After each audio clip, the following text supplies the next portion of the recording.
It's kind of ironic that my story begins on a Sunday morning when I decided not to go to church. Instead, I went for a meditational run. I don't think I'll ever forget that day. I've been struggling to get past my writer's block, determined to become the next James Patterson or B.B. Moore Campbell. So while I was running, I started thinking about my next project. What happened next is a little bit weird to explain, but here goes.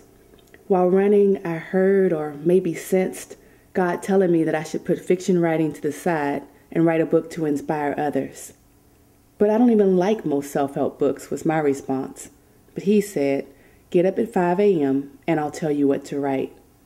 Now let me just pause and tell you that I don't know if I was most alarmed by the fact that God spoke to me or by the thought of getting up at 5 a.m. Both seemed pretty far-fetched, so I chalked it up to delirium.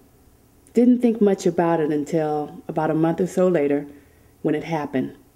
4:58, 5:02, the times varied, but the result was always the same.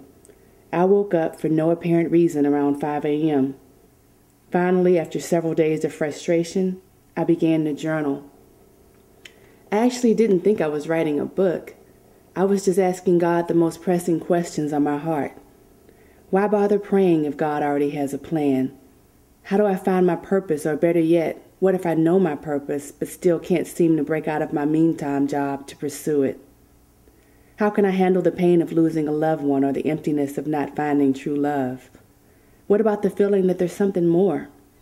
I wrote about the things that most people think about in their quiet moments but may not ever share. And what's more, I wrote the incredible answers that God gave to each question. Later in the day, I'd read over what I wrote, often without real recollection of the contents, and then email it out to a few friends. It wasn't until months later, when my distribution list grew to the triple digits, that I realized I'd written a book. You are not alone. I won't even begin to suggest that this is a book that's going to win a Pulitzer Prize, but what I can promise you is that this book speaks from the heart in a way that's vulnerable and pure.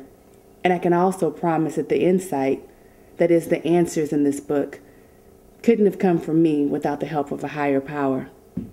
It's kind of ironic that my story began with a Sunday morning when I wasn't in church, but I think that's what it's all about.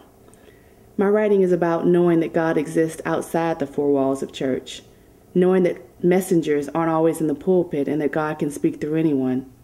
It's also about helping people realize that we all have the same questions, fears, doubts, and dreams. So please, take a moment to help me, Imani, share my story, and always know that you are not alone.